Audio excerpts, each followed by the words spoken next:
I was 19 when I realized first love can mean first person I decide to rebuild from the ground up. Not in the cute rom-com way. In the, I know your passwords better than you know your own mind way. My name is Daniel, and this happened during my second year at a small state university in Colorado. I just transferred from community college after a pretty rough year. My dad died of a stroke, my mom started leaning on me for everything, and my long-term girlfriend cheated on me with a guy in my econ class. By the time I moved into campus housing, I was numb, broke, and walking around like background noise in everyone else's life. That's the headspace I was in when I met Leah. We met in the most harmless way possible, a student mental health workshop on resilience after loss.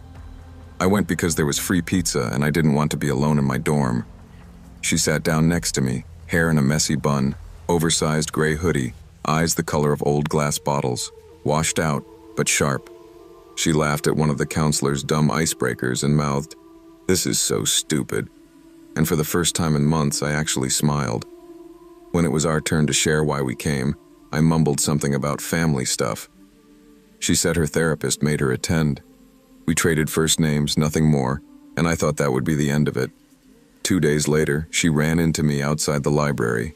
Same hoodie, same messy bun, same tired eyes.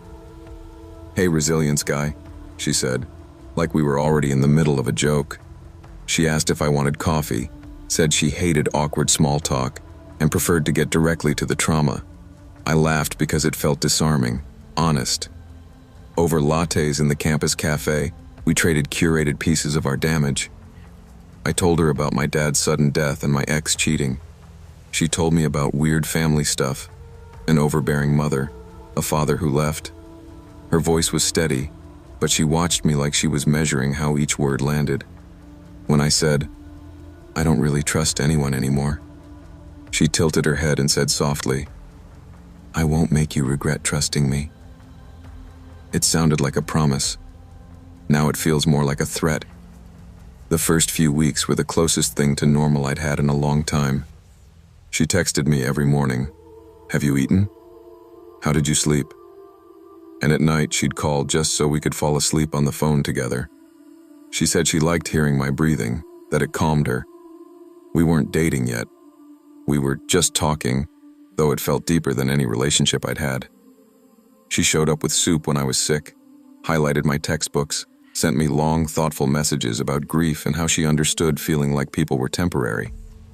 When she finally said, "You're the first person I've ever felt safe with," I felt this heavy, warm responsibility anchor in my chest. When she asked me, very quietly, to be her boyfriend, I said yes before she finished the sentence. The first red flag looked like concern. My phone died one afternoon while I was in a 3-hour chemistry lab. When I turned it back on, I had 12 missed calls and 30-something texts from Leah. The first few were sweet. "Hey, you okay? Just checking in." Then they turned frantic, then accusatory. The last one said, "If you're with her, just say it. Don't ghost me like he did." When I called, she answered on the first ring, sobbing, saying she knew I'd left, that men always disappear when someone cares too much. I tried to explain lab rules and dead batteries, but she kept circling back to, "I can't go through that again, and I know you're different, but my body doesn't." I stayed on the phone for an hour, reassuring her until my voice was hoarse. I told myself it was trauma, not manipulation. From there, her care slid into something else. She asked me to share my class schedule so she could plan study dates. Then she wanted my work schedule, so she wouldn't bother me during shifts. Then she started asking for screenshots of my day, a picture when I got to class, when I left, when I sat down to study, when I went to sleep. I joked that it felt like parole. She smiled and said, "I just like knowing you're real." When I didn't respond quickly enough, she'd send, "Are you mad?" followed by, "I knew this would happen." Then, "Tell me what I did." I'd end up apologizing without knowing for what. I told myself it was love, plus anxiety. Later, I understood it was control with a soft voice. Little things started lining up wrong. One night, I told her I was going to the gym. Instead, my roommate convinced me to grab a burger 2 blocks off campus. We sat at a corner booth, laughing about something dumb, when I got a text from Leah. "Freeze looked good." Attached was a photo of the back of my head, my roommate's shoulders, the edge of the ketchup bottle. I whipped around, heart pounding, but didn't see her anywhere. When I called, she answered calmly. "You didn't say you were going out," she said. "You said gym. Why lie?" I stammered something about changing my mind. She replied, "I'm not mad, I just need to feel like I'm not an afterthought." I hung up feeling like I'd done something terrible, even though I hadn't. A few days later, my roommate mentioned waking up at 2 a.m. and seeing a figure standing across the courtyard, facing our building. "Pretty sure it was your girlfriend," he said. "She was just staring up at our windows." I joked that she was dramatic, but my throat felt tight. When I asked Leah about it, expecting denial, she just smiled, that soft practice smile. "I like knowing you're safe enough to sleep," she said. "I like seeing your light go out and come back on." I asked what that meant. She replied, "Last time his light went out and never came back. I didn't get to say goodbye." I assumed she meant metaphorically. I was wrong. The real fracture came the night she told me about before me. We were in my car behind the student center, windows fogged, her fingers tracing circles on my forearm. She said she hadn't told me the whole story about her last boyfriend, Owen, that he'd cheated on her, that he'd made her feel crazy for needing reassurance. She described how he pulled away, slower replies, vague excuses. "I'm just busy," the same phrases my ex had used. She said he told her, "You deserve better," right before he blocked her on everything. 3 days later, she said, he was gone. His friends couldn't find him. His job reported him missing. His car was discovered parked at the edge of a wooded overlook 2 hours away, keys on the seat, doors locked, no sign of a struggle. The police assumed he'd jumped. No body was ever found. I felt sick. I asked if she was a suspect. She laughed, but it didn't sound amused. "I was the crazy ex, remember?" she said. "They thought I scared him off, not off a cliff." Then her voice went flat. I stayed up for months replaying every conversation, every text, trying to see where I failed him. I told her it wasn't her fault, that someone's suicide is never on one person. She watched me closely and whispered, "I know what I did wrong now." I pushed when I should have watched. This time, I'm not going to miss the signs. I asked what she meant. She smiled faintly. "I'll always know if you're slipping away.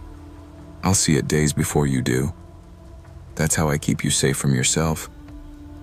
I changed the subject, but the air in the car felt heavy, like there was a third presence sitting in the back seat, listening. Things went from eerie to unbearable when I started noticing gaps in my own memory. One Saturday, I woke up at Leah's apartment with a headache, my shirt on inside out, and this grainy, unsettled feeling like you get after a weird dream. She said we'd stayed up late watching movies and I crashed. My phone showed no activity after 10 p.m., but my last clear memory was checking the time at 11:45. I brushed it off. Then it happened again 2 weeks later. Same pattern. I'd go over for dinner, have 1 glass of wine max, and then hours would vanish. I started waking up with scratches on my arms and thighs that I couldn't explain. When I asked her, she'd stroke my hair and say, "You really don't remember how rough you like it sometimes?" Her tone was half teasing, half accusing, like I was pretending to forget. I've never liked rough anything. One night, while she was in the shower, I snooped. I'm not proud of it, but by then I was scared. Her bedroom looked obsessively neat. No clutter, everything folded, books lined up by color. In the back of her closet, behind a row of dresses, I found a shoebox labeled therapy stuff. Inside wasn't therapy homework. There were printed emails, screenshots of messages, notes on yellow legal paper, my name underlined, bullet points about my habits, triggers, attachment patterns. Some of it sounded word for word like things I'd said to her, except twisted into case notes. At the bottom was a second folder with someone else's name, Owen. Same structure, schedules, likes, fears, emotional sweet spots, messy paragraphs about titrating abandonment. One line written in red stood out. He only accepted reality when confronted with the possibility of loss made permanent. There was no mention of his suicide, but under the date he disappeared, she had written, "Trial complete." The next day, I told her I needed a break. Not a breakup, just space. We sat on a bench near the quad where people were tossing frisbees and laughing like we were all in the same version of reality. I said I felt overwhelmed, that the constant check-ins and sleepovers were making it hard to think. She went very still. "You're repeating his script," she said quietly. "Do you realize that? Same words, same timing. I thought you were different." I told her I wasn't Owen. She tilted her head and said, "No, you're better. That's why I started earlier this time." I asked what that meant. She smiled without warmth. "I stopped waiting for you to notice what you need. I give you the right memories, the right feelings. You don't have to be destroyed by other people's choices again." Over the next week, my sense of self started to erode. I'd lose time in short bursts now, 15 minutes walking between classes, an hour sitting in the library. I'd come back to myself standing somewhere I didn't remember going. A couple friends asked if I was okay because I kept repeating the same stories in slightly different ways. My roommate said I'd woken him up at 3 a.m. standing in his doorway whispering, "She's already in there." I had no memory of it. I stopped drinking anything Leah handed me. She noticed. "You don't trust me," she said one night, eyes flat. "You're trying to think for yourself again. That didn't go well last time, remember?" I asked her what she meant by last time.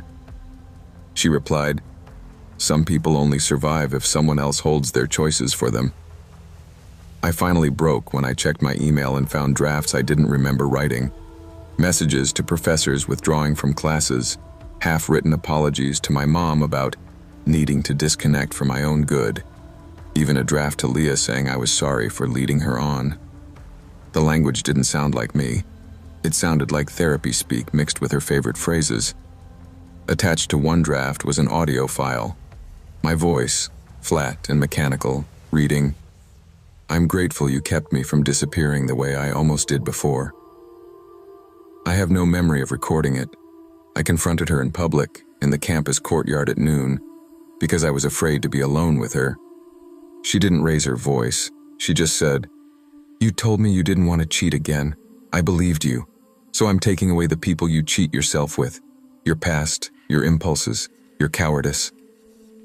I ended it that day, out loud, with people around. "We're done, Leah. I don't want to see you again." She stared at me with an expression that made my skin crawl, sadness carefully painted over something much colder. "You're not breaking up with me," she said quietly. "You're just shifting phases. I'll give you a few weeks to integrate this story. You'll come back when it feels like your idea." I walked away. I transferred campuses 2 months later. I changed my number, nuked my social media, started therapy with someone who had never heard of her. Things stabilized. My memory started to feel like it actually belonged to me. A year after I left, on the anniversary of the day I'd met her at that workshop, I got an email from a burner account.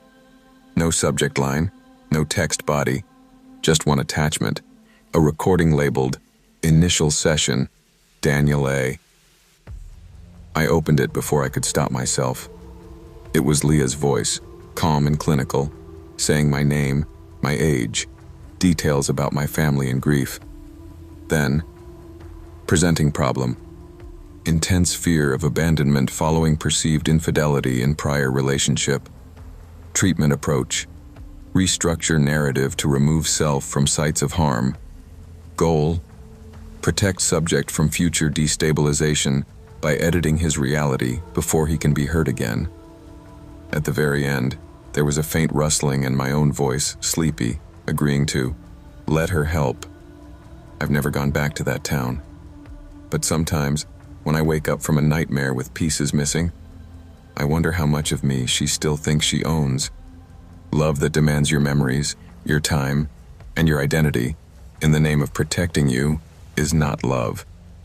Anyone who insists they know what you need better than you do and starts quietly editing your life to prove it isn't saving you, they're erasing you. Real love respects your boundaries, your history, and your ability to choose, even when it hurts. When you grow up with divorced parents who weaponize silence, you learn to treat attention like oxygen.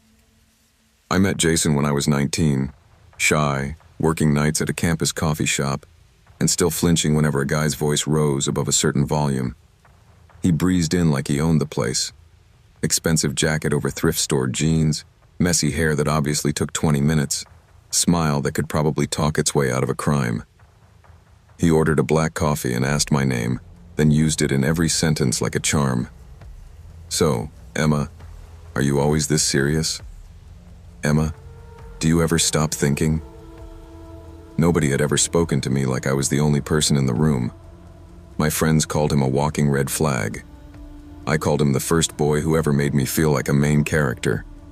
We fell into a relationship fast, the way insecure people do with charming ones. He showed up outside my dorm with takeout and playlists.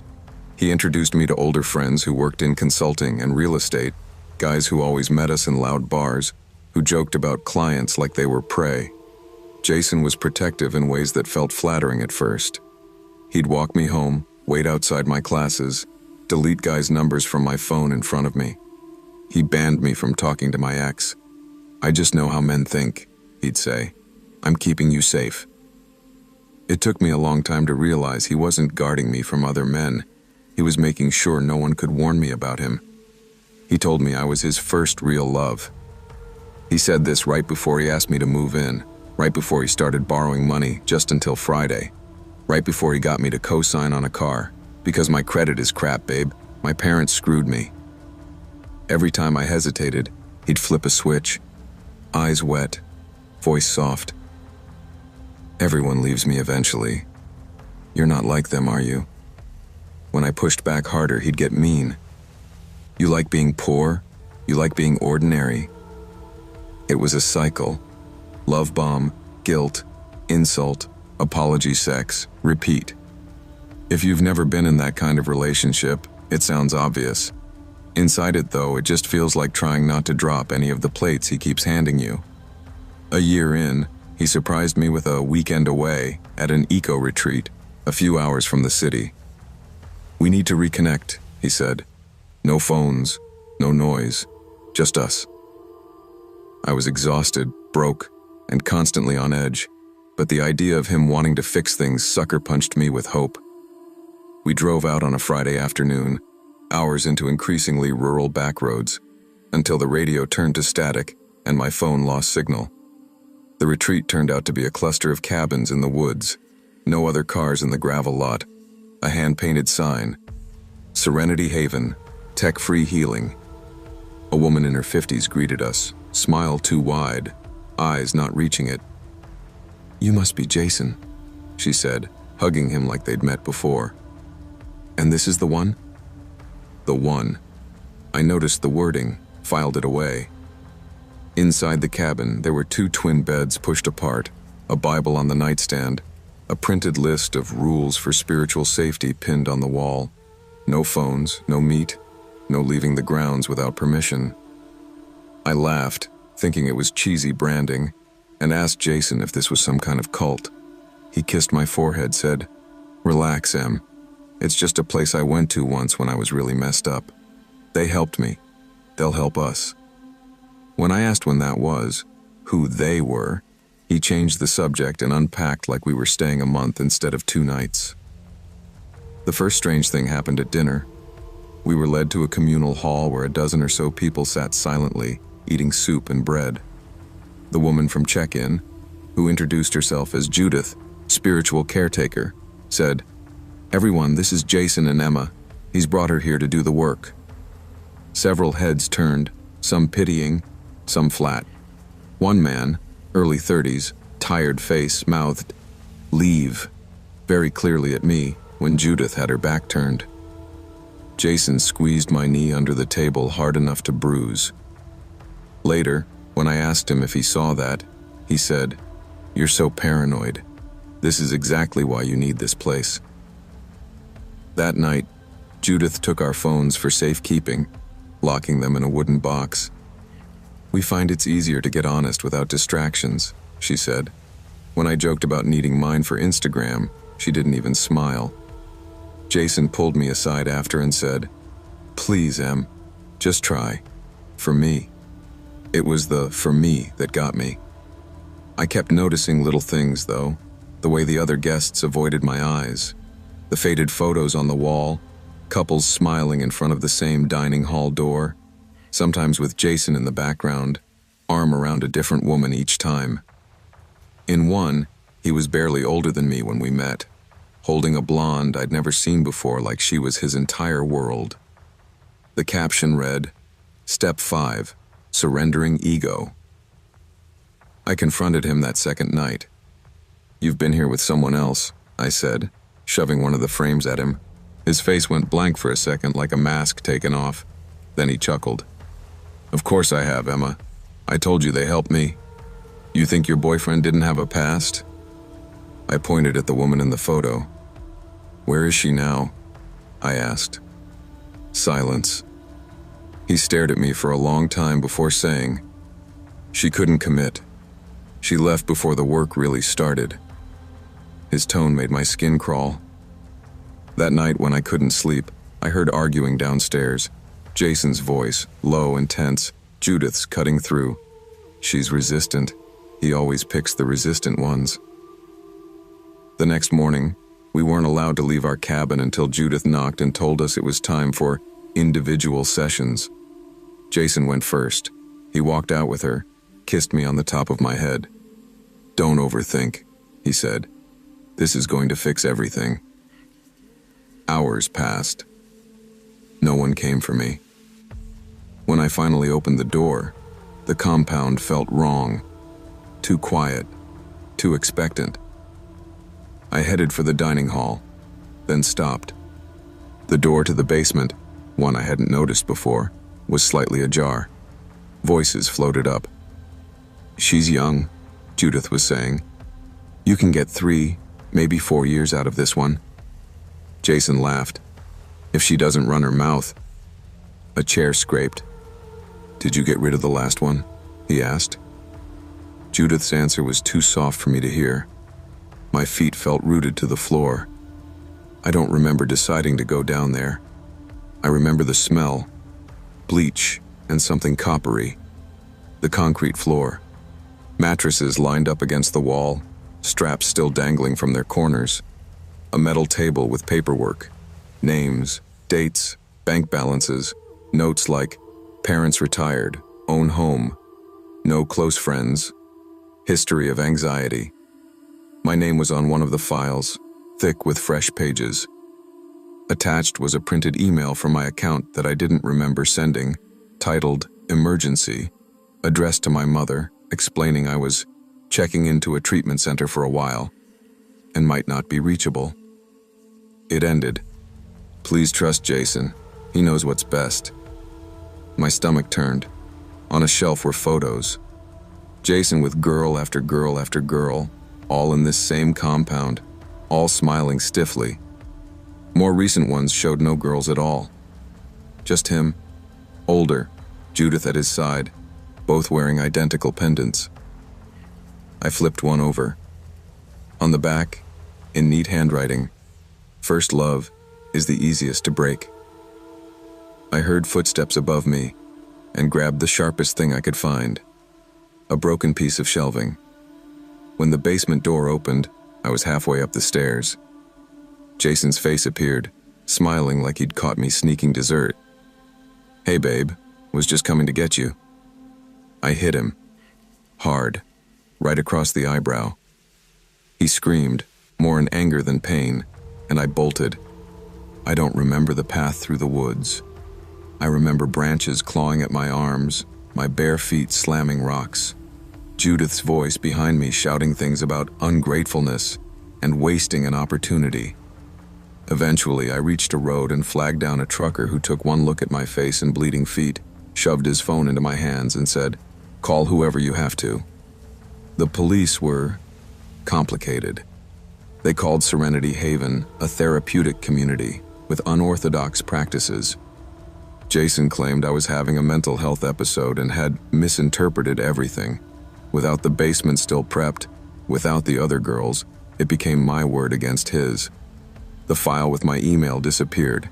I got my phone back, wiped clean. The old photos in the dining hall were gone when detectives went back. I did eventually press charges, not for attempted murder or human trafficking or whatever my nightmares insist it was, but for identity theft and fraud. When I found out he'd taken out a credit card in my name during our relationship, he got probation. He moved states. Our mutual friends told me I was overreacting, that he was trying to get better. Sometimes someone sends me a screenshot of his dating profile.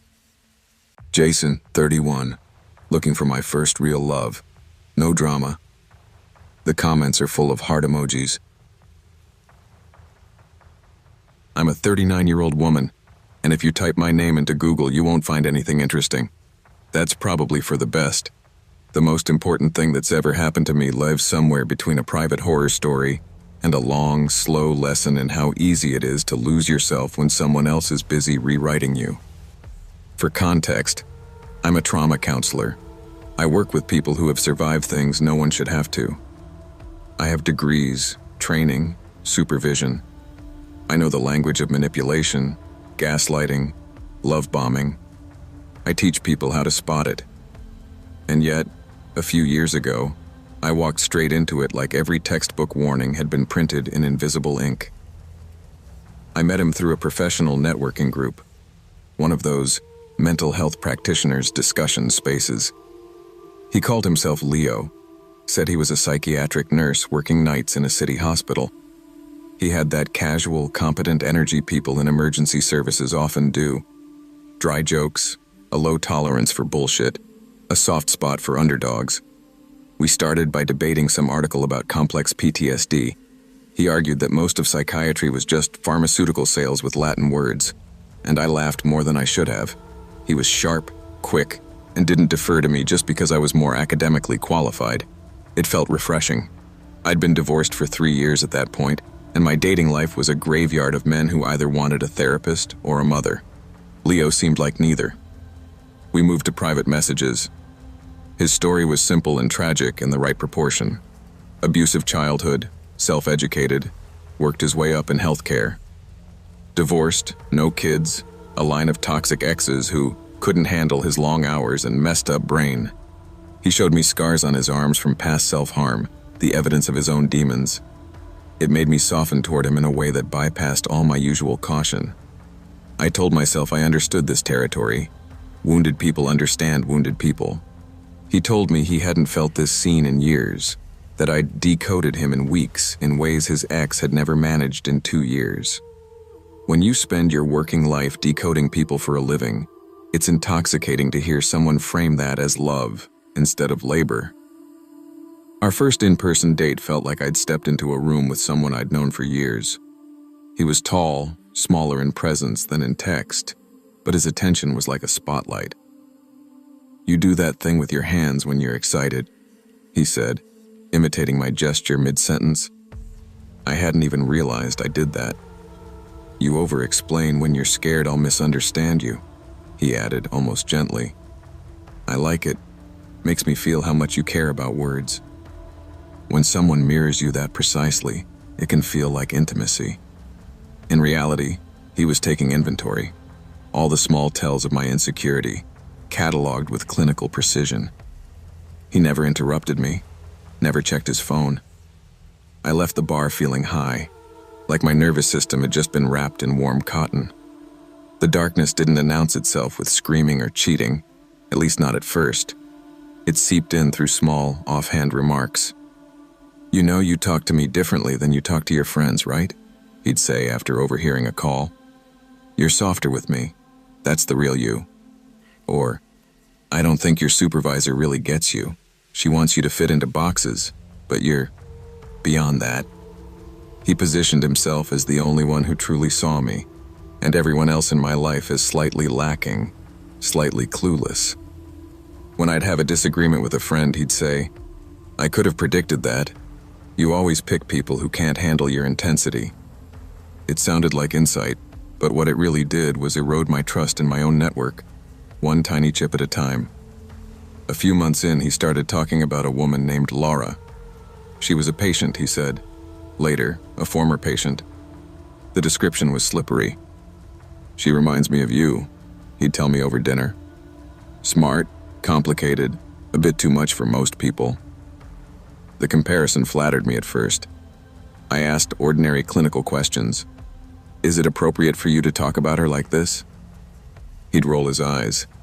"You therapists are so bound up in rules. I'm just venting. I don't name her. I'm not violating anything."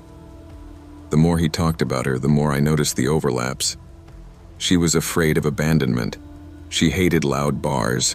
She couldn't handle people raising their voices. All things I'd told him about myself, now attributed to this invisible woman I'd never meet.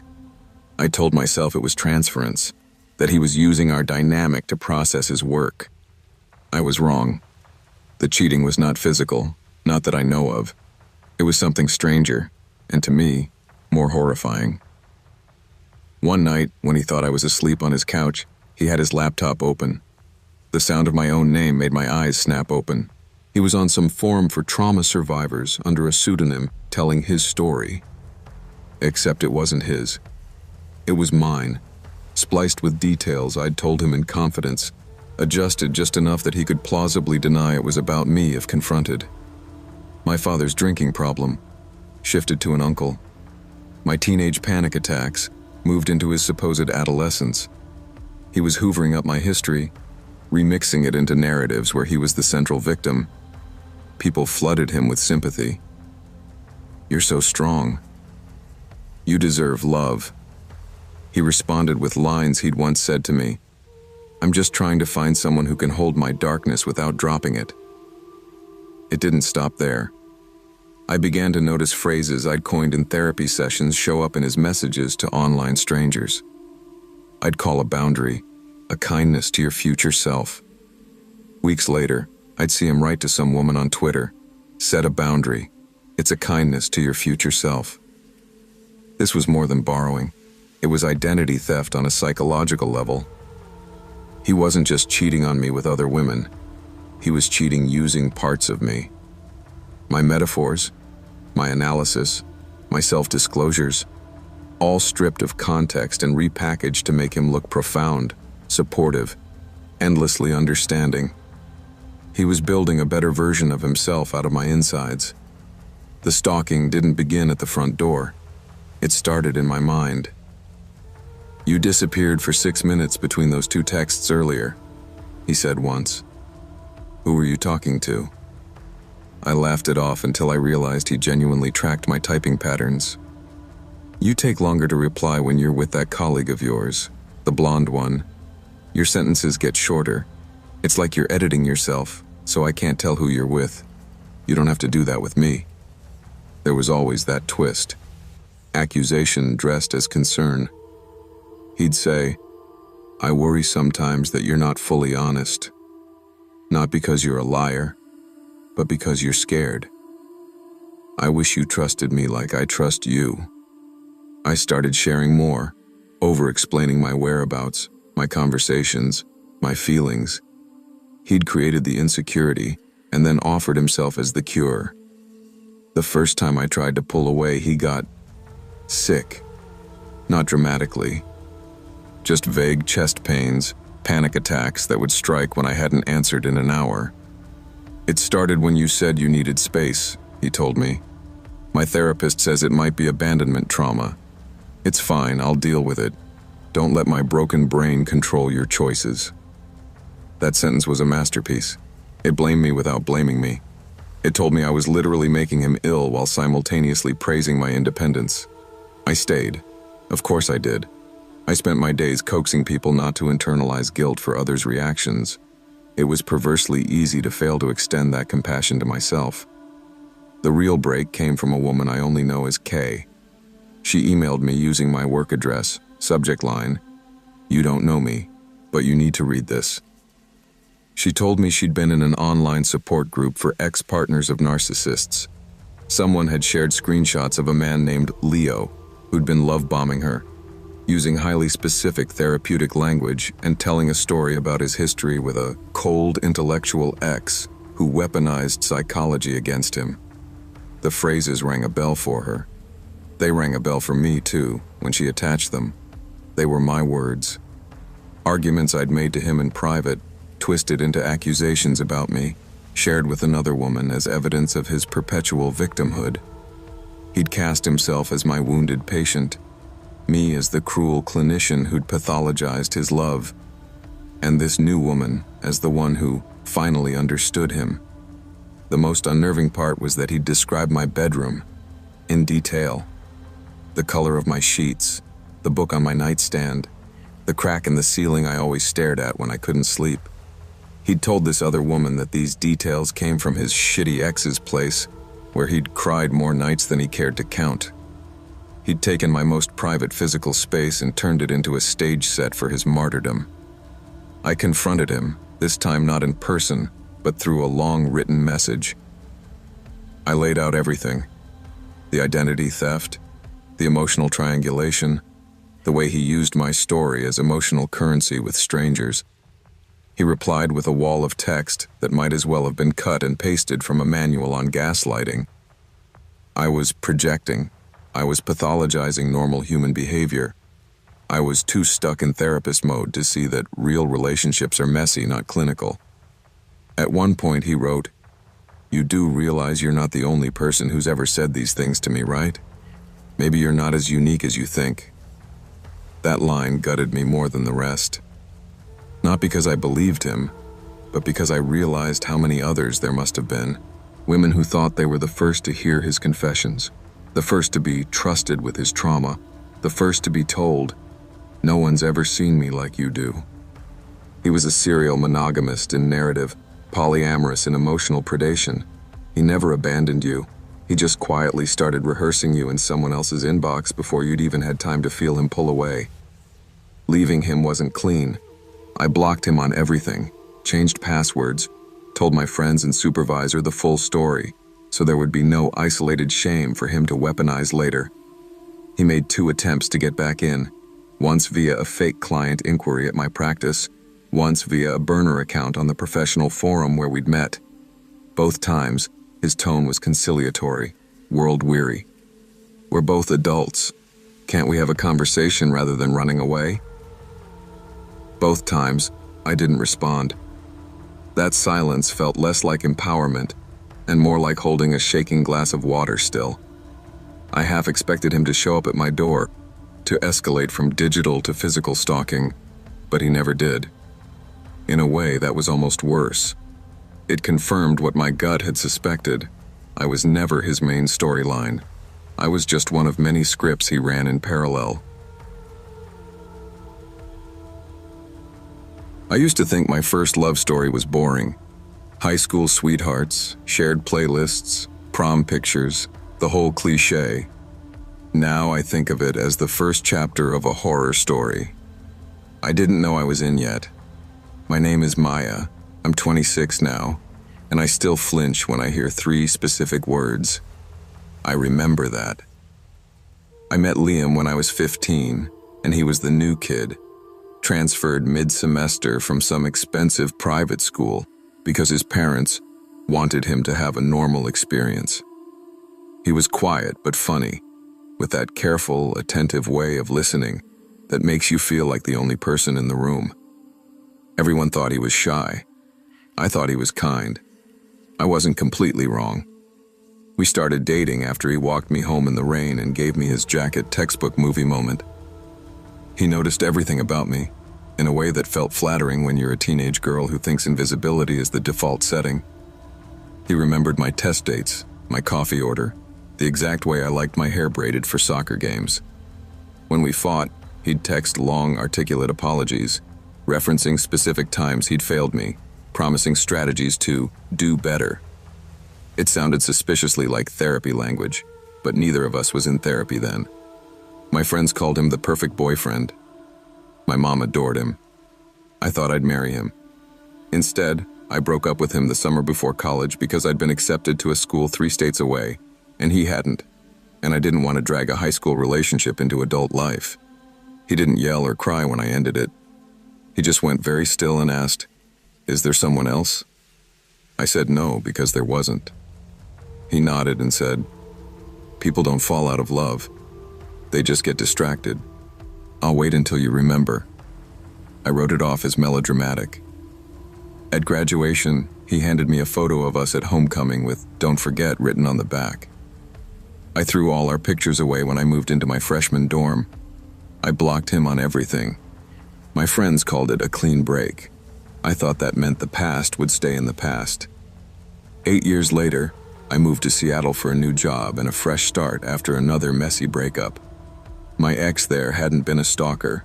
He'd just been a liar, cheating, gaslighting, the works. I left that relationship vowing never to ignore my gut again. I found a tiny studio apartment over a laundromat, noisy but cheap. The first weekend after I moved in, I was hauling boxes up the stairs when I heard it. The low, off-key hum of a song I used to fall asleep to. Liam's song, a stupid indie track he put on every mix he made for me. I froze on the landing, box digging into my ribs, listening. The sound drifted up from the alley, then stopped. When I finally looked, nobody was there. Just overflowing dumpsters and a stray cat. I told myself some neighbor just had the same bad taste in music. Weird things started small. A sticky note on my door that said, "You always hated stairs," in handwriting that felt familiar in a way I couldn't place. A coffee cup left on my car hood with my exact oat milk, 1 pump vanilla order written on the side, even though I hadn't told anyone at work my preferences yet. A playlist suggestion popping up on my Spotify titled "For Running in the Rain," containing songs I hadn't listened to since I was 17. I laughed it off, told friends about my mildly creepy universe glitch. They said it sounded like an algorithm thing, targeted ads, digital coincidence. I wanted to believe them. Then came the photo. It was in my mailbox on a Tuesday. No envelope, just a glossy print of me at 16, sitting cross-legged on my bedroom floor in pajamas, hair a mess, studying for finals. I remember that night vividly, because my mom had been yelling at my dad downstairs, and I'd locked myself in my room with headphones. I never posted that photo anywhere. The angle was slightly above eye level, like it was taken from my open door. On the back, in blue ink, someone had written, "I always loved how you looked when you thought no one was watching." I called my mom, hands shaking, and asked if she still had any old photos of me. She said no. I'd thrown the shoebox away before college, remember? I went to the police the first time after I woke up at 3 a.m. to the sound of my shower running. I live alone. I sleep with my bedroom door closed and locked out of habit. I thought maybe a pipe burst, but when I got up, the bathroom light was on, door half open, steam curling into the hall. The shower handle was turned all the way to hot. On the mirror, written in the fog, were the words, "Still jumpy." By the time the officers arrived, the letters had mostly faded. They asked if I had roommates, an ex with a key, any enemies. I said no to all 3. They'd heard of weird neighbor pranks, they said. Probably a one-off. They told me to install better locks and maybe a camera. I did both. The camera caught him 3 nights later. Sort of. At 2:17 a.m., my phone buzzed with a motion alert. I opened the app to see a tall figure standing at my front door, head tilted like he was listening. He didn't knock. He didn't try the handle. He just stood there for exactly 3 minutes and 33 seconds, then leaned close to the lens. The video glitched, a smear of static, and when the feed returned, the porch was empty. No face, no clear image, just the faint muffled sound of that old song humming through the speakers. I took screenshots, sent them to the non-emergency police line. They said they'd add it to the report. A week later, during a late shift at my new job, a coworker named Jenna glanced at my laptop background, a generic stock photo, and joked, "You should use that cute picture of you at the pier." I frowned. I didn't have any pier photos on my work computer. She turned her phone toward me. On her Instagram Explore tab was a suggested post. A grainy shot of me from behind, standing at the end of a wooden pier over a lake I recognized from my hometown. Caption: "Some people never really leave." The account was private, username still remembering. 0 posts visible, 0 followers, 0 following. I went to the bathroom and threw up. The next day I got a friend request from that same account on a long abandoned Facebook profile I hadn't used in years. Most of my old messages were gone. I'd deleted them before college, but some had been archived. Ones I apparently didn't know existed. Threads between me and Liam where he talked about how to keep someone from breaking themselves, about building better attachments, about making sure they always know you're watching out for them. Some messages were written from my account that I swear to God I never wrote. I like how you remember for me. Promise you'll always see me when I can't see myself. Dates and timestamps lined up with nights I remembered crying about my parents' fights, about feeling invisible. I would have given anything then for someone to say, "I see you." I just hadn't realized how literally he meant it. I hired a locksmith, changed my locks again, added a chain, covered the peephole. The locksmith, an older woman who'd clearly seen some things, asked if everything was okay. I almost said bad breakup, but instead I said, "I think someone from my past found me." She nodded slowly and said, "They usually do when they think you're theirs." For the next month, nothing happened. No notes, no humming, no photos. I started to relax. I told myself I'd been paranoid, that it was probably a cluster of coincidences amplified by my anxiety.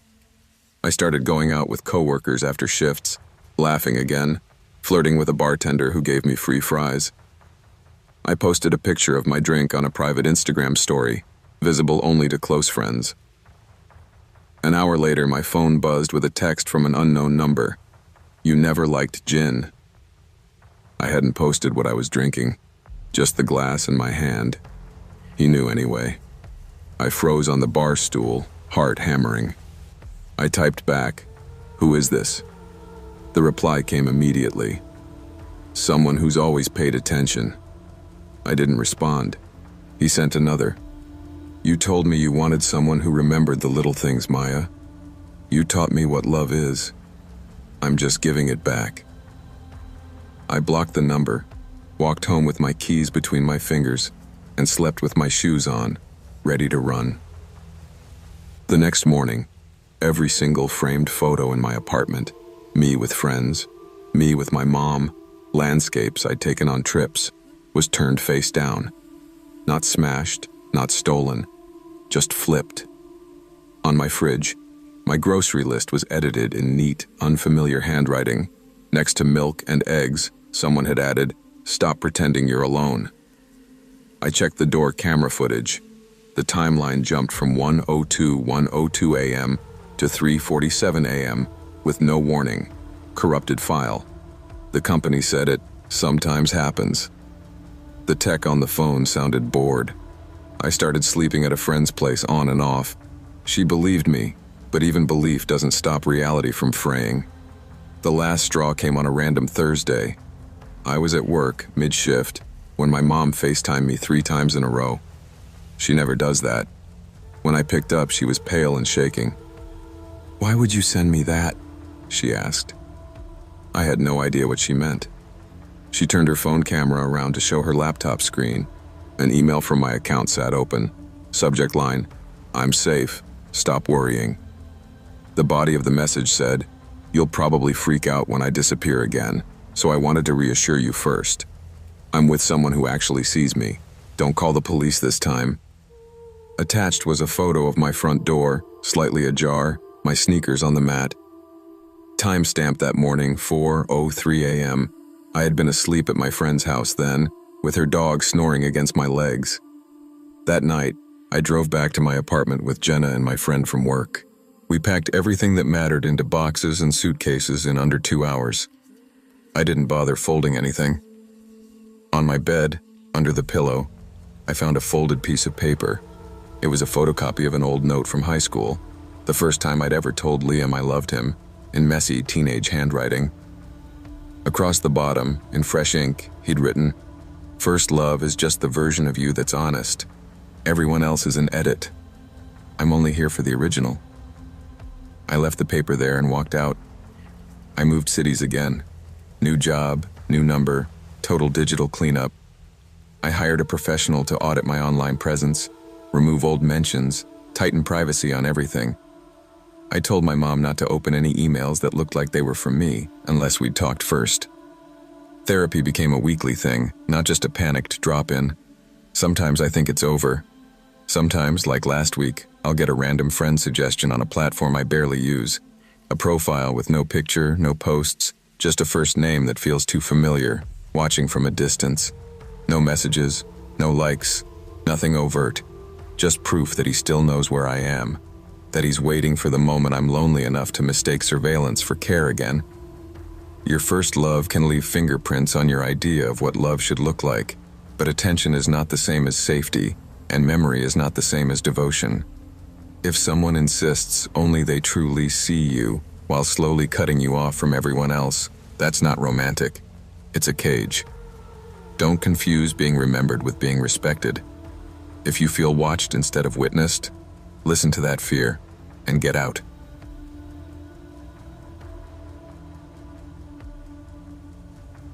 We lived 3 houses down from each other for 15 years, and that's how I convinced myself I knew him. Mark was the older boy on our street when I was a kid, the one who mowed lawns in summer, shoveled snow in winter, and played basketball with younger kids when no one else could be bothered. To my 12-year-old self, he looked like a movie star. Tall, easy smile, always with an old Walkman hanging from his belt. He once bandaged my knee when I fell off my bike, told me, "You're tougher than you look, Mia." And I replayed that sentence in my head for weeks. When you grow up in a house where your parents mainly talk to each other in sighs and slam doors, any adult who looks you in the eye and says your name becomes a kind of god. By the time I was 17, he was 25, still living at home to save money after a bad business venture. My mom loved him. "Such a nice young man," she'd say whenever he offered to help carry groceries. My dad talked football with him in the driveway. No one thought it was weird when we started hanging out more. "He's just watching out for you," they said, relieved someone else was taking an interest. He gave me rides to school, waited outside my evening shifts at the bookstore, brought me hot chocolate during exams. When I got my heart broken by a boy in my year, Mark sat with me on his porch steps and said, "They don't appreciate you yet. You're special, Mia. You need someone who sees that." Looking back, the boundary lines were there, smudged but visible. The way he'd get angry if I didn't answer his texts immediately. The way he'd subtly insult any male friend my age. "He looks like a little punk. He's just trying to sleep with you, you know that, right?" The way he'd show up outside my school without telling me, leaning against his car, girls in my class whispering, "Is that your boyfriend?" I'd correct them, laugh, say, "He's just a friend." Inside, though, I loved the way they looked at me, like I had something they didn't. That was what he was feeding, not my heart, my ego. On my 18th birthday, my parents threw me a small party in our backyard. Mark came over with a cake from the fancy bakery downtown and a little velvet box. Inside was a silver necklace with a tiny moon charm. "For my favorite girl," he said, in front of everyone. My mom clapped. My dad took a photo. No one flinched at "my" in that sentence. Later, when everyone had gone and I was cleaning up, he helped stack chairs. "You look beautiful tonight," he said, standing a little too close. I laughed it off. "I look like a kid," I said. He shook his head. "You're not a kid anymore. That's the problem." My skin prickled. I told myself I was imagining it. A few months later, I got into a university 2 hours away.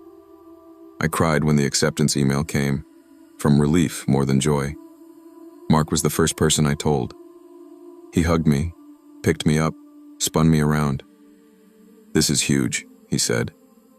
That night he texted, "We need to celebrate properly. Just us, no parents." I agreed because that's what I did.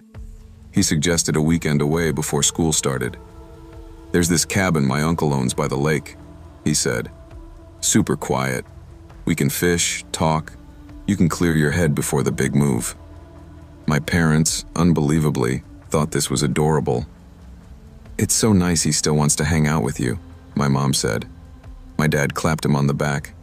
"Watch out for my girl," he joked. Nobody considered that maybe he already was, just in the wrong way. We drove up on a Friday afternoon. The lake was small, ringed with trees, more swamp than postcard. The cabin was old but clean, 2 small bedrooms, 1 bathroom that smelled faintly of mildew. No cell service. "It's only 2 days," I told myself when a knot formed in my gut. Mark was chatty on the drive, asking about my class schedule, whether I'd met any boys on the orientation group chat, if there were co-ed dorms. When I said yes, he went quiet for a moment, then smirked. "Well, I guess you'll be busy." The joke landed wrong. I changed the subject.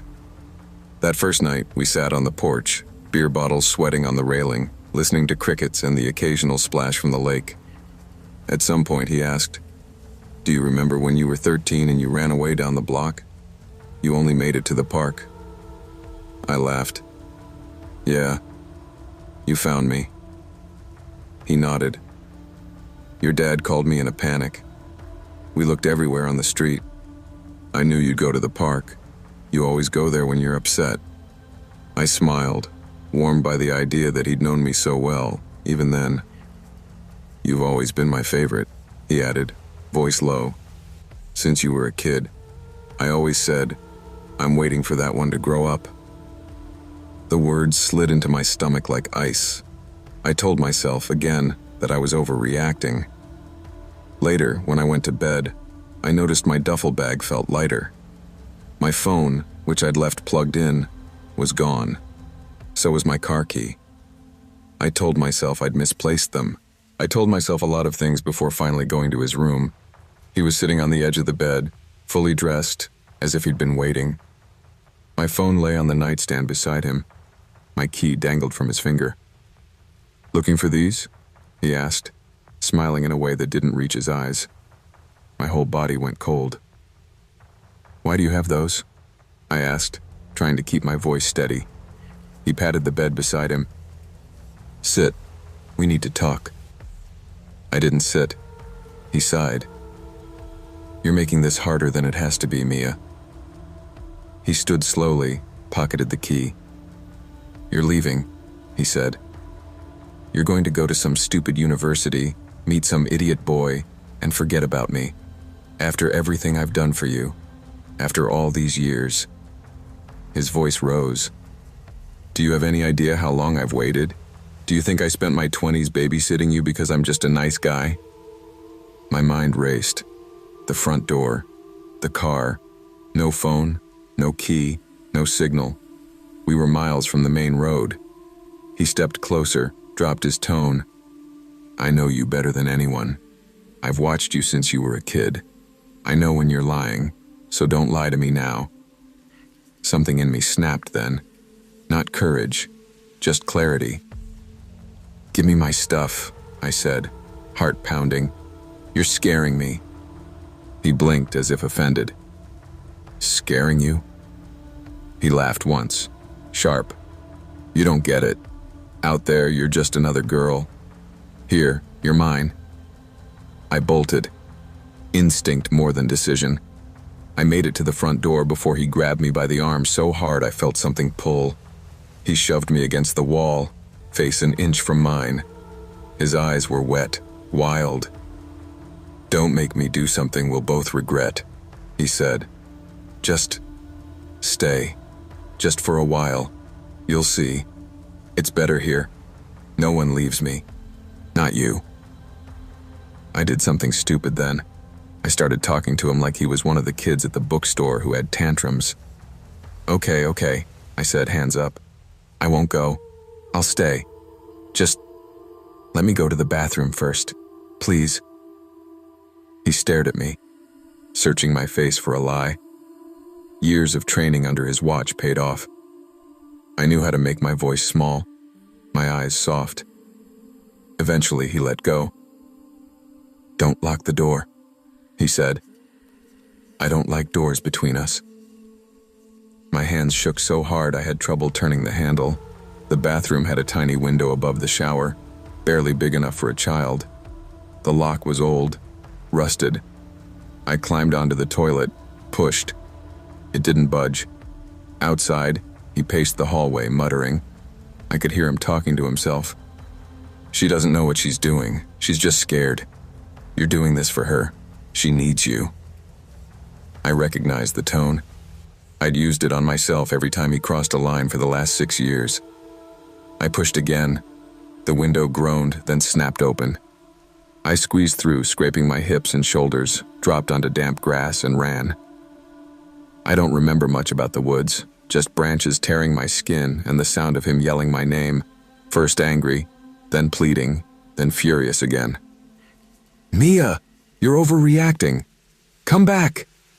He kept saying "we," like there was still a we. I hit the roadside barefoot, flagged down a passing car, and threw myself in front of it so they had to stop. An older couple took one look at me, bleeding, wild-eyed, and pulled me inside, locked the doors, handed me a phone. When the police arrived at the cabin, Mark was sitting on the porch, drinking a beer, acting confused. "She just freaked out," he said. "She's always been dramatic." Everyone wanted to minimize it. "He didn't touch you," they said. "He was just emotional." My parents were torn between horror and defensiveness. "We knew him," my mom kept repeating, as if that meant anything. He was charged with unlawful restraint and tampering with a vehicle, pled down to something smaller. He got counseling. I got nightmares. The worst part was hearing the neighbors talk. He was always so nice. He must have been in love. As if that explained locking up an 18-year-old girl in a cabin to keep her from leaving. A year later, I got a message request on social media from a teenage girl whose profile picture showed my old street in the background. "Hey," it read, "you don't know me, but Mark talks about you all the time, says you made up the stuff about him, just wanted you to know you ruined his life. He said you used to flirt with him when you were like 14. That's messed up." I blocked her. Then I blocked my hometown in my mind. I moved. I changed my hair. I learned what red flags actually look like up close. Back when I was 22, I thought first love meant something pure. I was working nights at a warehouse, saving money to move out of my parents' place, while most of my friends were already in relationships, moving in together, getting engaged. I felt behind. So when I matched with Hannah on a dating app, I ignored all the little warning signs because I was starving for connection. Her profile said things like, "Done with boys, ready for a real man," and "If you're not obsessed with me, we won't work." I thought it was just sassy confidence. She messaged first, told me I had kind eyes, and within a week she was calling me babe and saying stuff like, "I don't know why, I just feel safe with you. I've never had that before." It hit every lonely spot in me I didn't know how to admit I had. Our first date was at a quiet bar near my work. She was even prettier in person. Big brown eyes, oversized hoodie, messy bun. She ordered a drink, leaned in close, and said, "Tell me something you've never told anyone." I laughed it off at first, but she stayed locked in, waiting. I ended up telling her about my dad's drinking when I was a kid, how I'd started working early just to have an excuse to be out of the house. She took my hand across the table and whispered, "You deserved so much better than that. I'll never hurt you like that." Nobody had ever said something like that to me so directly. By the end of the night, she'd asked if she could come to my place to keep talking. I said yes, because of course I did. We didn't sleep together that night, but she did fall asleep with her head on my chest like we'd been together for years. Within 2 weeks, she was basically living at my place. She moved a toothbrush in, then a drawer of clothes, then half my wardrobe became ours. It felt fast, but she framed it as fate. When you know, you know. I'm not going to pretend I don't love you, she said one night while we ate instant noodles on my couch. Love? After 2 weeks?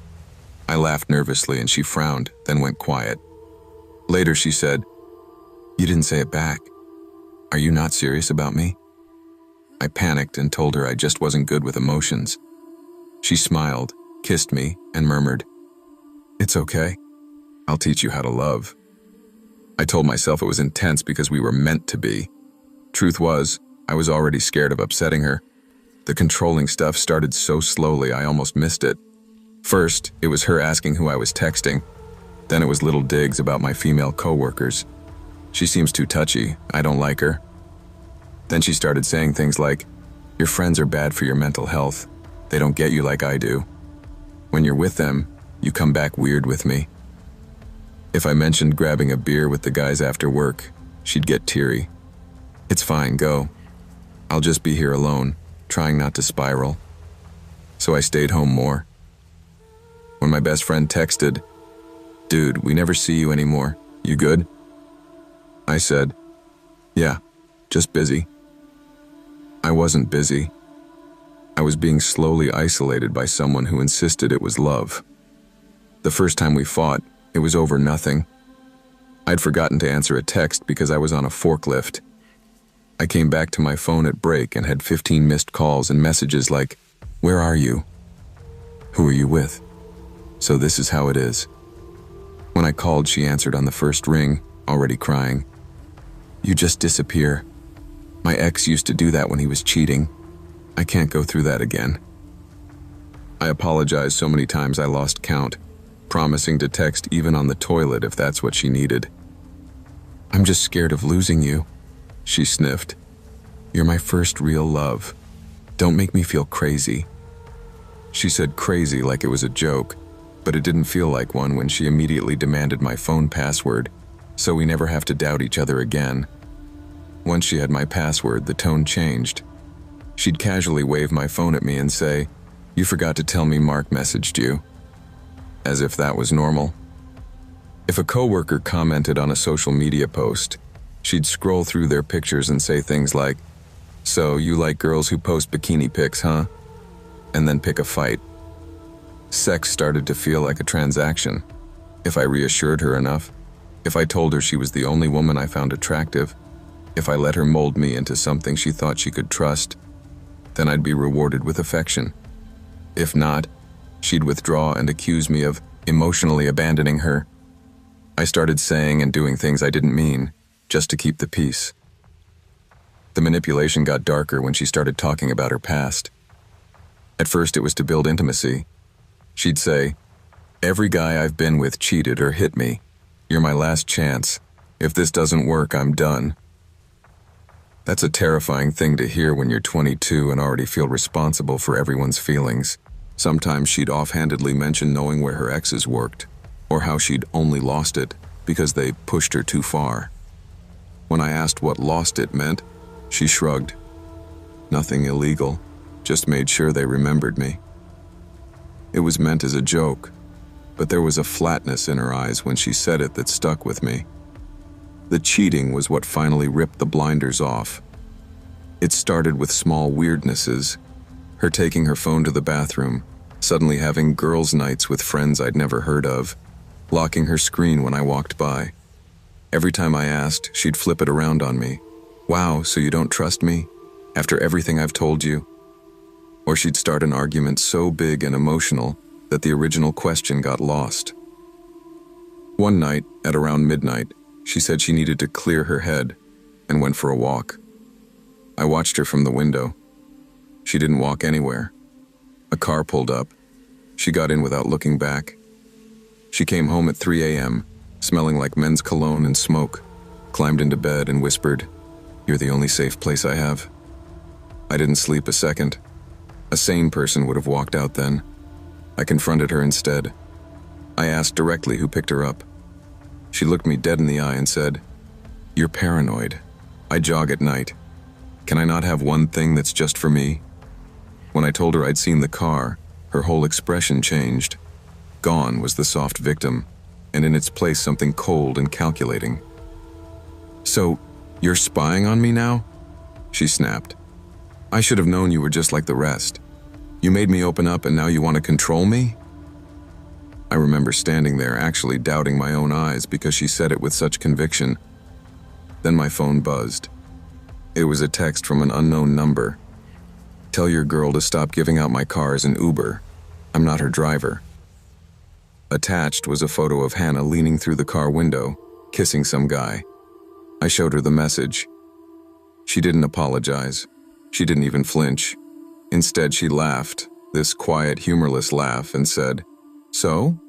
We weren't official anyway." We'd been living together for 4 months.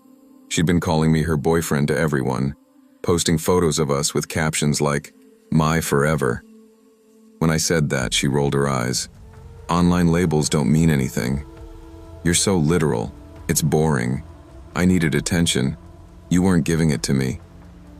The truth was, I had no idea what I was supposed to give that would have ever been enough.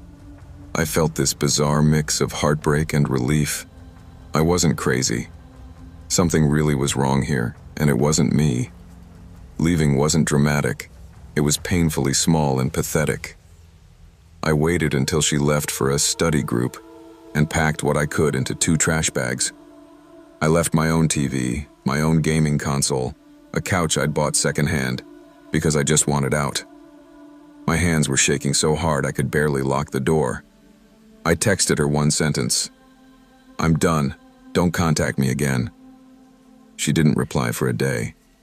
Then the flood started. "You're abandoning me.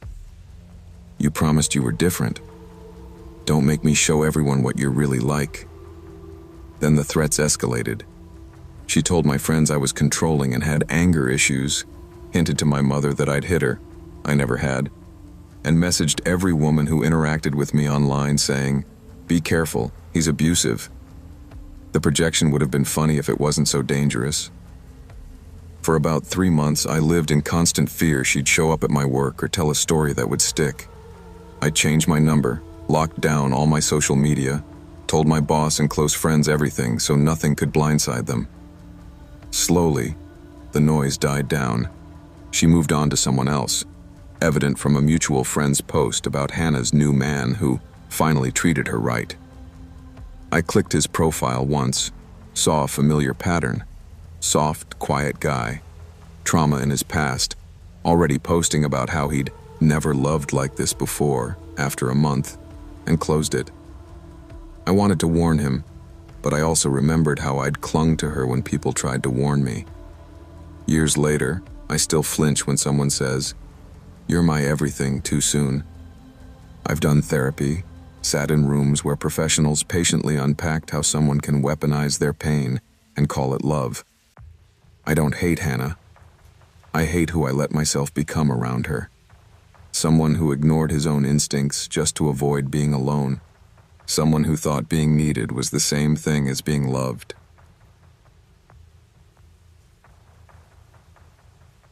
I used to think horror meant jump scares and haunted houses. Then I met Daniel and learned that the scariest things don't rattle chains or move furniture. They text you at 3 a.m., memorize your schedule, and tell you you're meant for each other after a single date. The first time I saw him was in a campus cafe, sitting alone with a notebook and a black coffee, too pale for someone his age. He watched people like he was studying them, but when our eyes met, he smiled, and it was surprisingly warm. Later that week, he approached me outside the library and said, "I've seen you here a few times. You're always reading the same kind of books as me. Thought I'd finally say hi." It was flattering. Most guys I'd met at uni tried to impress me. He made it sound like he already knew me. Our first conversation lasted 2 hours. He asked weirdly specific questions. Do you dream in color? Are you afraid of dying? Have you ever felt like you've lived this life before? I thought he was just a pretentious philosophy major, but I was bored and he listened like every word I said mattered. He told me he studied psychology and parapsychology online, that he'd always been sensitive. When I asked what that meant, he leaned in and whispered, "I see things sometimes. Patterns, people's auras. You have a lot of pain around you, but you're very strong. It's like you're lit up." I wanted to roll my eyes, but it cut too close to the truth of some trauma I hadn't really dealt with. For the first time, someone framed that pain as interesting, almost noble. It felt good in a way that made me uneasy. He asked me out before we parted ways. "Just coffee. I'd like to hear more about you," he said, phrasing it like I'd be doing him a favor by letting him listen. It felt safer than the usual, "let me impress you" routine. On our first official date, he was almost old-fashioned. Opened doors, pulled out my chair, remembered tiny details I'd mentioned days before. In between, he said eerie things with complete sincerity. When I joked about my clumsiness, he said, "It's because your energy is too big for your body. Spirits like that. You attract weird things, you know." Then he added softly, "That's why I noticed you." If someone else had said that, I would have laughed. From him, it felt like a diagnosis. At the end of the night, on a quiet street, he cupped my face and said, "I feel like I've known you forever." I pulled back a bit and said, "We literally just met." He smiled, almost sadly. "Some people take years to feel what I feel right now. I guess I'm just cursed with clarity." It should have been a red flag. Instead, I felt special, chosen in some strange spiritual way. When I told him I wasn't ready for anything physical yet, he immediately said, "Of course not. I'd never rush you. That's what they did to you before, isn't it?" I hadn't told him about my previous relationship. My chest tightened. "How did you know that?" He shrugged. "I noticed things. I dream too." I told myself he was just a good guesser. The obsession began quietly. A good morning text at 7 a.m. every day. A good night at midnight. Little check-ins between lectures. At first it was sweet. Then the tone shifted. If I didn't reply within 10 minutes, I'd get, "You disappeared. Are you okay?" At 15 minutes, "Did I say something wrong?" At 30, "Please don't abandon me. I just need to know where you are." The day I left my phone in my bag during a 3-hour lab, I came out to 23 missed calls and an inbox full of messages ranging from pleading to accusing. "Why are you doing this? I thought you were different. I can't believe I opened up to you and you vanish." It felt less like concern, more like someone frantically shaking a cage. When I told him this was too much, he switched gears so fast it was dizzying. "I'm sorry," he said in a small voice. "I've lost a lot. My brain goes to dark places. When you don't answer, I see you dead on the road." He looked genuinely distressed, voice trembling. Then he added, "I know it's not fair to put that on you. I feel you so strongly. Like we're connected. Do you ever get that?" It was hard to argue with someone describing their anxiety while their hands shook on their coffee cup. I softened. "I get anxious too, but you have to respect my space," I said. He nodded like a chastened child. "I'll try. Just, if you can't reply, tell me you can't. Silent hours are like hell to me. It got darker when he started mentioning signs. One night, after I'd gone out with friends and ignored my phone for a few hours, he sent, "A glass shattered in my sink when you left." My room went cold. I knew something bad was happening. When I saw that at 2 a.m., I felt this small, irrational spike of guilt, like my absence had literally cracked his world. Another time, I turned up late to meet him and he said, "I knew you were close. The lights flickered in my hallway. They always do when you're near." I tried to laugh it off. "You think I control the electricity now?" He just looked at me very seriously and said, "Don't pretend you don't feel it too. You're haunted. That's why I was drawn to you. I'm supposed to help you." It was framed like a rescue, but it felt like being studied. I tried to break things off a month in. I told him gently that I wasn't in a place for a relationship and that I felt overwhelmed. His face went blank for a moment, and then he smiled. Too wide, too quick. "Oh, is this a test?" he asked. To see if I'll abandon you like the others? I said no. I meant it. The smile melted into tears, fast. He grabbed my hand across the cafe table and whispered, "You can't. I've seen what happens if you walk away. I had a dream about it. There was blood. Please, don't make that real." The words hit me like a cold wave. It sounded like a threat wrapped in desperation. I froze. People were around us. He was crying, saying, "You're scaring me," felt cruel in that moment. I backed down, said maybe we should go slower instead. His tears stopped almost instantly, like someone had flicked a switch. As the semester went on, my world quietly shrank. He started dropping by everywhere I went. The library, the cafe where I worked, even the grocery store. If I said it was a coincidence, he'd grin and say, "Maybe we're just on the same wavelength." But the timing was too precise, too often. Once, I slipped into a building I'd never mentioned to him for an extra study session and got a text as I sat down. "You look tired, you should eat." I looked out the window and saw him across the courtyard, staring up at the same floor I was on. He didn't wave. He just turned and walked away. The paranormal angle was how he normalized his stalking. If I called out how often he appeared, he'd say, "When you think about someone this much, you just end up in the same places. The universe pulls us together." When I told him I needed a few days without seeing him, he'd reply, "I tried, but every time I shut my eyes, I see you in danger. You can call it crazy, but I've been right before. My grandmother used to say we're touched. We feel death before it happens." He started casually referencing people in his past who died suddenly. An uncle, a neighbor, and implying he'd felt something off just before they passed. The subtext was clear.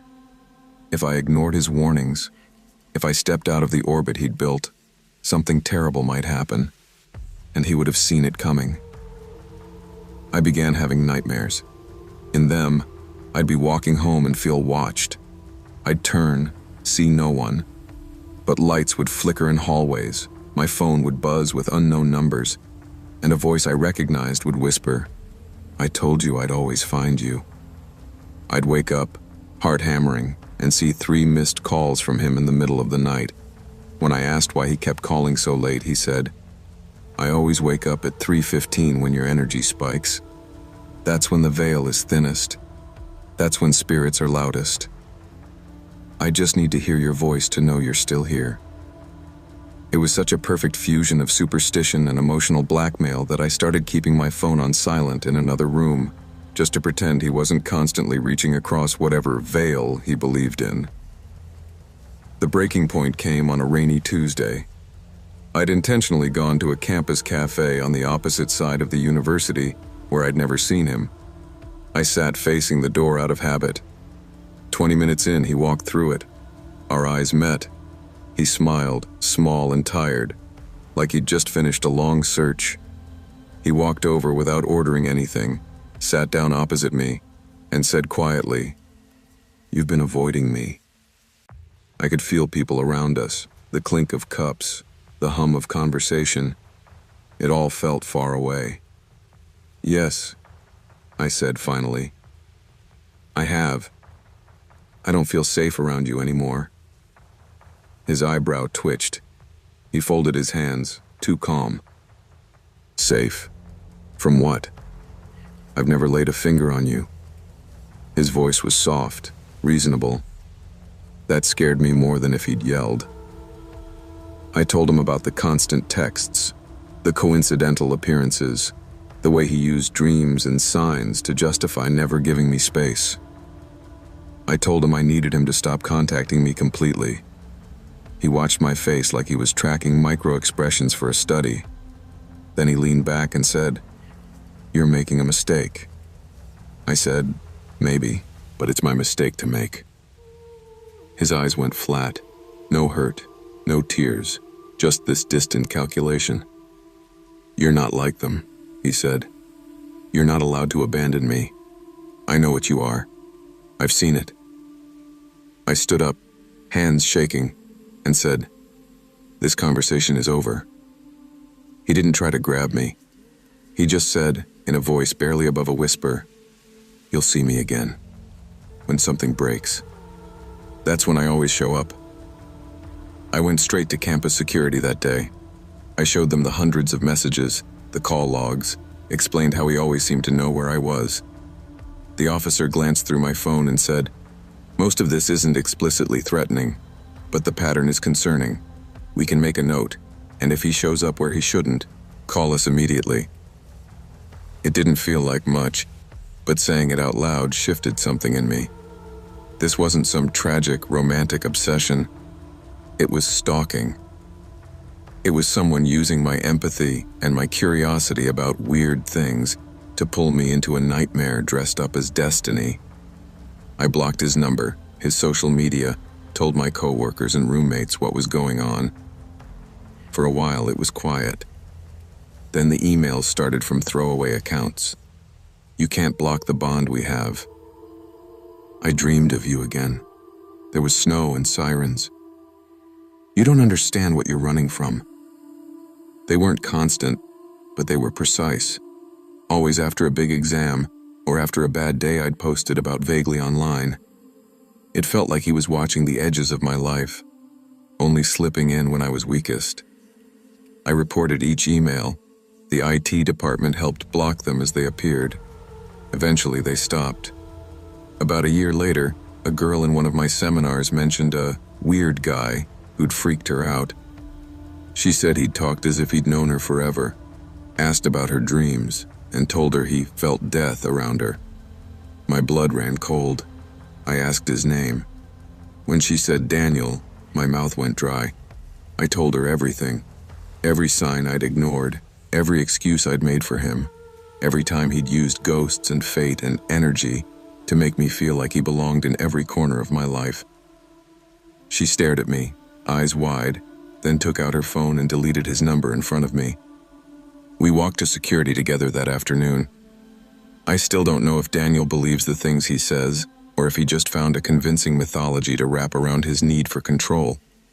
That's what makes him so frightening, even in memory.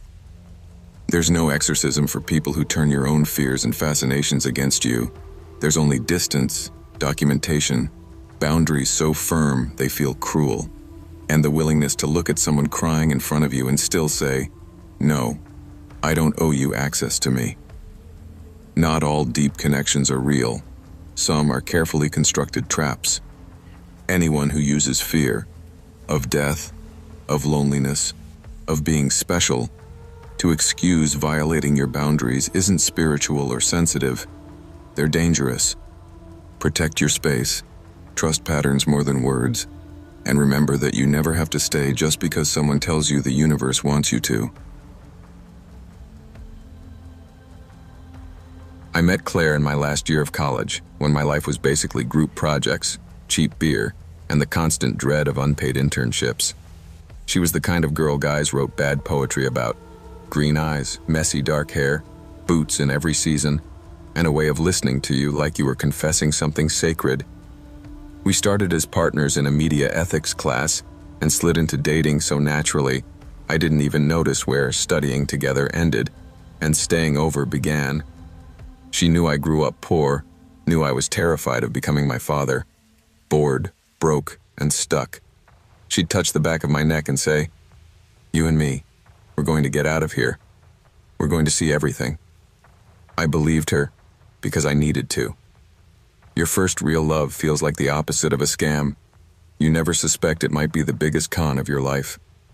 3 years later, after graduation and a slog of low-pay office jobs, we were still together, still in the same cramped city, but barely talking. We fought about everything: money, my hours, her freelance work that never had any details, the way she'd turn her phone screen away when texts came in. Any other guy with self-respect would have walked away, but Claire knew exactly which buttons to press to keep me. On the worst nights, when I threatened to leave, she'd start shaking and whisper, "Don't you dare abandon me like he did," referring to her deadbeat father. Sometimes, she'd cry until she threw up, then clean herself up and climb into my lap like nothing had happened. She turned her trauma into a leash and I wore it proudly, convinced I was saving her. One night, after a week of particularly bad arguments, she came home buzzing with excitement, waving her laptop. "Look," she said, shoving it toward me. It was a listing for a villa in rural Italy. Tuscany, of course. Stone walls, pool, cypress trees, the stuff of Pinterest boards. "A client of mine canceled last minute," she said. "I can get it for almost nothing. 10 days, just us. We need this, babe. We're rotting here." I laughed in her face at first. We were 2 months behind on rent. My credit cards were maxed, but she was relentless, insisting it was fate, that a connection she had at a small rental agency owed her a favor. "Just the plane tickets," she said. "I'll handle everything else. Trust me once without fighting me." That last line hit a bruise she knew well. I caved. We flew into Florence, rented a tiny car, and started driving. It was supposed to be a 90-minute trip. It turned into 4 hours of wrong turns, empty villages, and roads that narrowed into barely more than dirt tracks. No GPS, no signal, just Claire holding a printed map that looked like it had been photocopied 100 times. "It's charming," she kept saying as we passed shuttered houses and leaning barns. "It's authentic." Her knee bounced constantly, though, and she smoked through half a pack at every stop. I told myself she was just anxious from flying. I told myself a lot of things. Love is mostly storytelling, and I was the only one bothered that mine didn't match the facts. By the time we reached the villa, the sun was low and my shoulders hurt from clenching. The place looked like a stock photo. Honeyed stone, perfect vines climbing the walls, flower boxes, a pool catching the sunset just right. It was so perfect it crossed the line into uncanny. Inside, it smelled like new cleaning products and old wood, and everything looked like it had been placed for a photo shoot 5 minutes before we walked in. Folded blankets, a bowl of lemons, wine already opened. I made some joke about hidden cameras, waiting for her laugh. Instead, she went quiet, walked into the kitchen, and ran her fingers along the knives in the block like she was counting them. "This is what we deserve," she said softly. "Finally." There was no property manager waiting, no cheerful welcome, just a note on the counter. "Keys are in the dish. Enjoy the peace." I checked the doors and windows out of habit. Claire poured wine, kicked off her boots, and put on music from her phone. We cooked pasta with whatever we found in the pantry, swam naked in the freezing pool under a sky so full of stars it felt fake, and ended up tangled in that antique bed, sweating and drunk and whispering half-serious apologies for every fight we'd had. Around 2 or 3 in the morning, I passed out. The last thing I remember is her tracing circles on my chest and saying, "Promise you'll never leave me unless I tell you to." I mumbled yes. It felt like nothing at the time. You never think the promises that damn you sound like that. I woke up alone. At first, I assumed she was on the terrace taking photos. Then the seconds stretched. Her side of the bed was cold, the bathroom empty, her camera untouched on the dresser. I called her name until my throat hurt. I checked every room, every closet, even laughed once at myself opening the wardrobe like I expected her to jump out. The villa felt wrong in the daylight. Too still, too staged, like a rental someone forgot to actually live in. My phone was dead. When I plugged it in, nothing happened. No power. The router lights were off. The cords cut clean. The landline had no dial tone. The car wouldn't start. At some point, I stopped saying her name and started saying, "Okay, okay, okay," to the empty rooms, like the word could keep something worse from happening. I found the basement by accident, a door hidden near the pantry that I'd assumed was a closet. The smell hit me first when I opened it. Not rot exactly, but something metallic and sour that made my tongue feel coated. There was a bare bulb at the bottom of the stairs, swinging slightly in a draft. The concrete floor was stained in large, irregular patches, some dark and old, some still faintly tacky. In the corner, there were zip ties, some cut, some still looped. On a crate sat a stack of passports in a rubber band, and 2 Polaroids of couples by the same pool upstairs, smiling like we had the night before. My stomach dropped so fast I thought I'd pass out. I whispered, "Claire?" Even though I knew by then that if she had been taken, I wouldn't find her here. When the knock came an hour later, I almost cried from relief. 3 men, 2 in plain work clothes, 1 in a cheap blazer. The one in the blazer spoke English well, said his name was Marco, and that they were very sorry for the inconvenience. Behind him, in a van, I saw Claire, tied, tape over her mouth, eyes wide and shining. I stepped forward. One of the men raised a gun, just enough to make the point. "We are going to make a video call," Marco said. "You will speak very calmly to your parents. You will ask for money, and then everyone goes home. If you don't..." He let the rest hang there. I nodded, shaking. Love becomes a weapon very quickly when someone else puts their hands on it. They sat me at the kitchen table, phone propped up, Claire visible behind them, crying and muffled. The call connected. My mom's face appeared, blurry and confused. "Honey, why are you calling from a strange number?" I did what they told me. I said we'd gotten into trouble, that we owed the wrong people a lot of money. I said they had to send it within 24 hours or we'd be hurt. My father shouted in the background, asking where we were, telling me to involve the police. Marco pressed the gun gently against my thigh, smiling, his eyes on mine like we were having a friendly chat. "Please don't call the cops," I said, voice cracking, and I felt something in me snap at how easily I betrayed my own safety. We waited. Hours turned into a day. They kept us in separate rooms, me upstairs, Claire somewhere below. Whenever I screamed for her, someone banged on the door or turned the music up. They were calm, professional, annoyingly polite. They brought me water, let me use the bathroom with the door open, joked in low voices.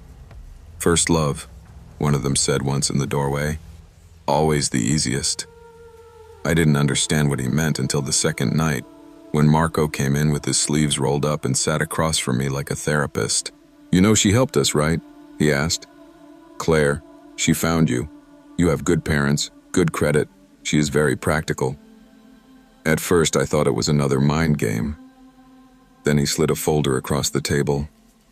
My bank statements, email printouts, photos of us from years back, clearly taken from the street. A transcript of a conversation I'd had with Claire months before about how much my parents had saved for retirement. "She did not lie to you," he said. "She just left things out." The next time they let me see her, for a few minutes in the hallway, I searched her face for denial, for outrage, for anything. She just stared at me, jaw clenched, eyes flat. "I told you I'd get us out," she whispered when they pulled her away. "You just didn't ask at what cost." My parents paid enough to satisfy them. On the 4th day, they drove us both to a rest stop outside Florence and let us go with a final warning about the police and long memories. They walked away with our cash and my first real relationship gutted in front of me. On the flight home, Claire tried to reach for my hand twice. I moved my arm each time without looking at her. When she finally spoke, it was quiet. "You were always going to leave me. I just made sure I got something out of it." I didn't answer. There was nothing left to say. We broke up, eventually, quietly, without drama. How do you scream at someone for selling you out when you still flinch at loud noises and wake up smelling concrete and metal? I changed my number, moved cities, started therapy. Sometimes, though, I still get emails from burner accounts. Photos of new couples at villas, smiling by pools, sometimes with a brunette at the edge of the frame, hair pulled back, eyes on the camera. I don't open them anymore. I don't have to. I know the story they're telling.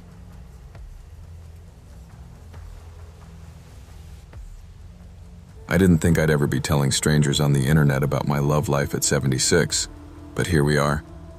My granddaughter calls this content, but to me it's just the only way I can get a heavy memory out of my chest.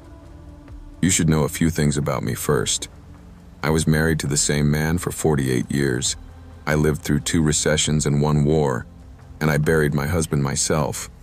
I thought I knew what men were, how they moved, how they lied, and how they loved.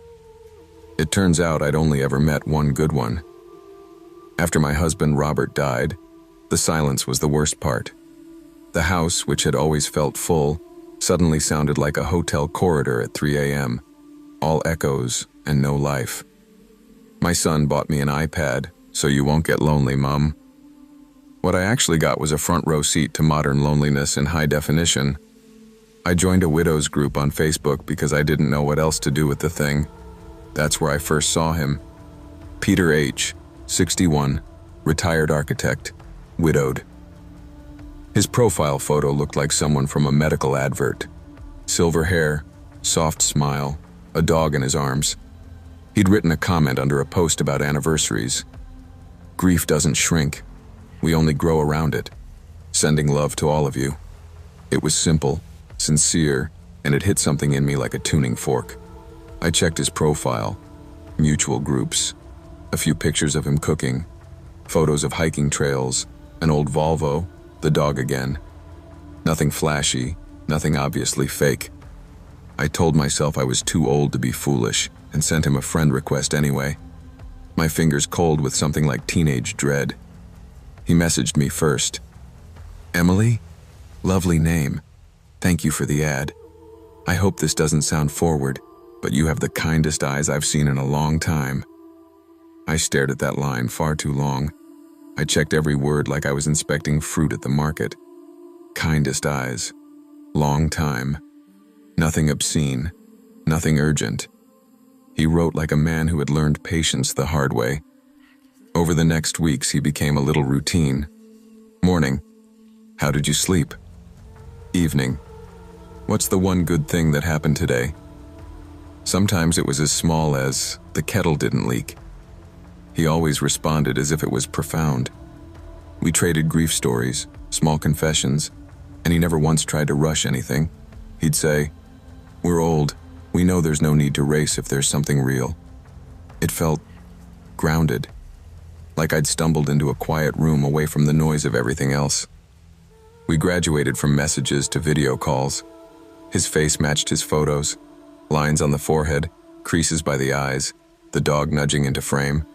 He'd laugh and say, "Morgan's jealous of the new woman in my life." His house looked ordinary, bookshelves, slightly yellow walls, an ugly plaid sofa. No luxury cars, no glitter. He told me he'd lost his wife to cancer 5 years back. I spent 2 years drinking myself stupid. Then one morning I realized she'd hated waste. So I stopped. She would have slapped me sober. The way he told it, he was wounded but functional. A healed fracture, not a festering wound. We talked about maybe meeting in the city halfway between us. Coffee, a walk by the river, daylight and public places. He never pushed for more, and that restraint was precisely what allowed me to trust him. The first hairline crack appeared in the most mundane way. I'm a nosy old woman when I want to be, and one night I clicked on his friends list.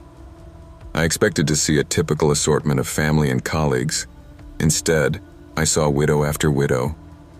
Lost my husband to COVID. Widowed at 55. Newly single, trying again. Dozens of them. All older women, mostly alone in their profile pictures. It could have been normal. People cluster with their own, but it felt curated, like I was looking at a garden he'd planted very carefully. I told myself I was catastrophizing, that the internet makes us all paranoid. Still, the next night I asked him, as casually as I could, "You seem to know a lot of women like me, Peter. All of us with ghosts." He paused, just a fraction too long, then typed, "I suppose damaged people seek each other out. We understand each other, don't we?" We finally met in person at a riverside cafe. In real life, he looked exactly like himself, which almost made things worse. Same soft smile, same steady gaze. He brought me a small bouquet of wildflowers. Nothing expensive, and a book of poetry he said had helped him sleep after his wife passed. "I thought you might like it if the nights get heavy," he said. We talked for 3 hours. He remembered every small thing I'd ever told him. My dislike of olives, the fact that my husband proposed to me in the rain, the way my left knee clicks when I stand. That level of attention feels like love when you're starved of it. Now I understand it can also be another thing. Data. He was taking notes just as carefully as I was taking comfort. The second crack came a week later, through something as petty as a typo. He sent me a message. "How are you holding up after your MRI today?" I froze, staring at the screen. I had not had an MRI. I had never mentioned any medical procedure except a blood test years ago. I responded, "What MRI, dear?" The typing bubble appeared and disappeared 3 times. Eventually he wrote, "Oh God, I'm so sorry I mixed you up with another friend. She's having some health issues. That was dreadful of me. Please forgive my old brain." It was plausible. People confuse threads all the time, but the pit in my stomach went cold, mixed me up. With another widow? Another woman whose schedule and health he was memorizing? The real break came from a woman named Margaret, whom I'd never met. She messaged me out of nowhere. "Hi, I'm sorry to bother you, but I think we have a problem in common. Do you know a man named Peter H., with a dog called Morgan?"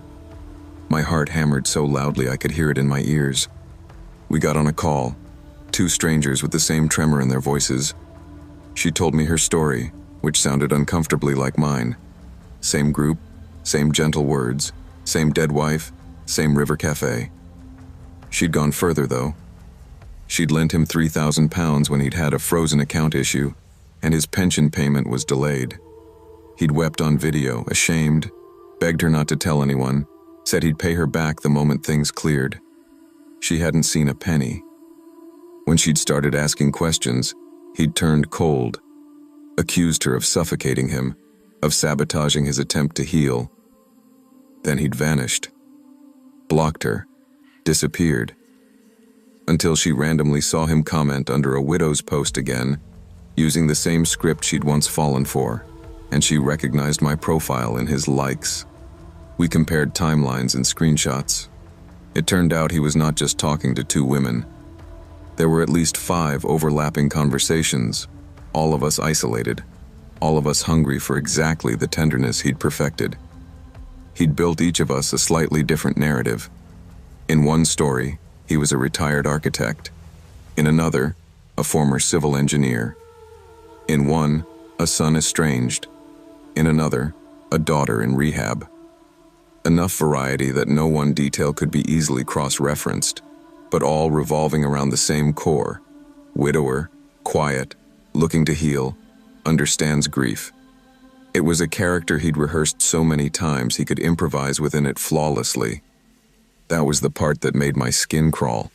This wasn't clumsy con artistry. This was practice. He was studying us the way a butcher studies cuts of meat. When I confronted him, I did it on a video call. I wanted to see his eyes when he lied. "Peter," I said, "how many widows do you talk to like this?" He blinked, once, and went into the performance I now recognize as his default, wounded confusion. "Emily, what's all this? I thought you trusted me." I told him about Margaret, about the overlapping lines, the reused phrases. There was a split second where the mask simply fell. His face went flat, like someone had flipped a switch. His voice lost the softness and came out cold and clipped. "You lonely women talk to each other too much," he said. "That's the problem with your generation. You can't just take what you're given and be grateful." My throat burned. "You practiced on us," I said. "You rehearsed your grief until it sounded like ours." He smiled then, a small, sharp thing I'd never seen from him. "You practiced too. You practiced being desirable again. Don't pretend you weren't enjoying the role." The most frightening part wasn't the cruelty. It was his detachment. He wasn't angry, not really. He was mildly irritated, like someone whose experiment had yielded a messy result.